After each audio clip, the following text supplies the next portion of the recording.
دنیا میں ساری چاہتے کسی کی پوری نہیں ہوتی. یہ تو ہو ہی نہیں سکتا کہ جو چاہے وہ ہو جائے. لوگ وزیر اعظم بنتے ہیں، جیلوں میں چلے جاتے ہیں، پھندوں پہ لٹک جاتے ہیں، نہ جانے، اور یہ حقیقت ہے کہاں کہاں پہنچ جاتے ہیں. یہ تو ہو ہی نہیں سکتا کہ دنیا میں جو چاہیں آپ وہ ہو جائے. اب اس کا حل کیا ہے کہ سمجھوتا کر لیا جائے. کیا خیال ہے بھائی؟ پہلے تو ایسے کام نہ کریں جس سے ایسے حماقت والے کام نہ کریں جس سے کیا ہو، ٹینشن ہو. لڑکیوں سے بات کرنا، نشہ کرتا ہے، چرس پیتا ہے، تو جب وہ نہیں ملے گی تو کیا ہوگا؟ پاگل ہوگا نا. تو ٹینشن میں ہوگا کہ یار مجھے یہ کیا ہے، کیوں نہیں مل رہی. تو ایسی حماقتوں والے کام نہ کریں. اور اسی طرح آپ غریب ہیں لیکن رہ کدھر رہے ہیں؟ امیروں کے علاقے میں. تو اس سے ٹینشن بڑھے گی؟ کم ہوگی؟ بڑھے گی. اس سے تو احساس کمتری کا شکار ہوں گے کہ اس کے پاس کار ہے، اس کے پاس کرولہ ہے، اور میرے پاس کیا ہے؟ رکشہ ہے. تو بھائی آپ صلی اللہ علیہ وسلم نے فرمایا دنیا میں ہمیشہ اپنے سے کم تر کو دیکھو تاکہ دنیا کی محبت دل میں پیدا نہ ہو. تو اگر آپ کے پاس رکشہ ہے تو آپ کیا کریں؟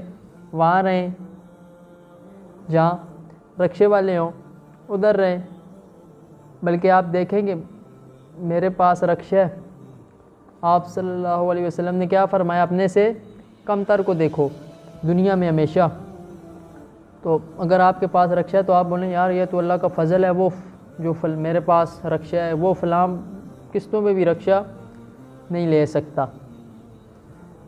تو اس طرح جو ہے نا احساس کمتری کا شکار، اسے کہتے ہیں دکان بکوڑوں کی اور بات کروڑوں کی. تو قرآن میں سینکڑوں آیتیں ہیں. اللہ تعالیٰ نے آپ صلی اللہ علیہ وسلم کو فرمایا کہ یہ آپ کی بات سن کر ہدایت نہیں پا رہے، اسلام کی طرف نہیں آ رہے، لیکن آپ نے ٹینشن نہیں لینی. کیونکہ جب نبی ٹینشن لے گا تو دعوت و تبلیغ کا کام کون کرے گا؟ اگر نبی ٹینشن لیتے تو دین کیسے پھیلتا؟ ہماری کیا ٹینشنیں تو اس دور میں تھی نا صحابہ کی، آپ صلی اللہ علیہ وسلم کی. سینکڑوں آیتیں ہیں. لعلک باخع نفسک علی آثارہم، کہ ایسا نہ ہو کہ ان کے ہدایت کے چکر میں آپ کی جان ہلاک ہو جائے، یعنی غم کی وجہ سے. کیونکہ آپ صلی اللہ علیہ وسلم حیران ہوتے تھے نا کہ ان کو معجزے بھی دکھا دیے، ٹھیک ہے، ان کو بتا بھی دیا کہ یہ جو بت ہیں یہ نہ یہ دیکھ سکتے ہیں، نہ سن سکتے ہیں، نہ بول سکتے ہیں. تو انہوں نے میری 40 سالہ زندگی بھی دیکھ لی کہ صادق اور امین ہوں، لیکن پھر بھی کیا ہے؟ ایمان نہیں لا رہے. تو اللہ تعالیٰ نے کیا کہا؟ ما انت علیہم بمسیطر، آپ ان پہ نگہبان نہیں ہیں، آپ دروغہ نہیں ہیں، آپ سے سوال، اس بات کا سوال نہیں کیا جائے گا. بلغ ما انزل الیک من ربک، آپ کا کام کیا ہے؟ بتانا ہے. پاس آپ نے بتا دیا، آپ کا کام کیا ہے؟ بتانا ہے. یہاں تک کہ آپ صلی اللہ علیہ وسلم کے سکے چچا کیا ہے؟ ایمان نہیں لائے، جنہوں نے آپ کو بچپن میں پالا، آپ کی کفالت کی، اتنی محبت کرتے تھے آپ سے، لیکن ایمان نہیں لایا. 3 سال تک قریش کا بائیکاٹ کیا شعیب ابی طالب نے. 3 سال تک قریش کو شعیب ابی طالب کی گھاٹی میں بند کیا گیا کہ اب ان کا 3 سال تک کوئی لنک نہیں ہوگا تاکہ یہ اپنے دین کی طرف رجوع کریں. تو اس دوران آپ صلی اللہ علیہ وسلم کے ساتھ آپ کے چاچا ابو طالب موجود تھے، ایمان نہیں لایا لیکن موجود تھے. تو آخری وقت میں آپ صلی اللہ علیہ وسلم نے کہا کہ کلمہ پڑھ لیں تاکہ میں آپ کا گواہ بن سکوں، قیامت کے دن آپ کی سفارش کر سکوں.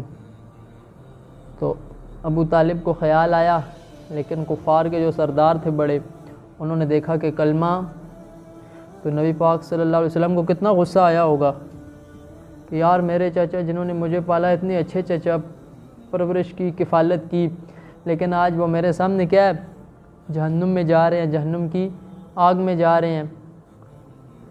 تو نبی پاک صلی اللہ علیہ وسلم کو غصہ آیا ہوگا نہیں آیا ہوگا؟ کتنا غصہ آیا ہوگا. سرداروں نے کیا، تو اس وقت ابو طالب نے ان کو خیال آیا ابو طالب کو خیال آیا کلمہ پڑھنے کا، لیکن اس وقت آپ نے چند اشعار کہے۔ آپ ابو طالب نے کہا کہ عرب کے سردار، عرب کے بڑے عرب لوگ کہیں گے کہ پہلے اسلام قبول کیا نہیں، ابھی موت کے وقت کیا ہے، موت کے ڈر سے اسلام قبول کر رہا ہے، کہیں گے کہ اس نے اپنا باپ دادا کا کیا ہے دین بدل لیا۔ انہوں نے کیونکہ اس کو غیرت کا مسئلہ بنا لیا تھا نا، انہوں نے کہا کہ اگر مجھے یہ ڈر نہ ہوتا، یہ میری باتیں کریں گے تو محمد آج میں کلمہ پڑھ کے آپ کی آنکھیں ٹھنڈی کر دیتا۔ آپ صلی اللہ علیہ وسلم کے سامنے پتہ ہے ابھی چچا جہنم میں جا رہے ہیں،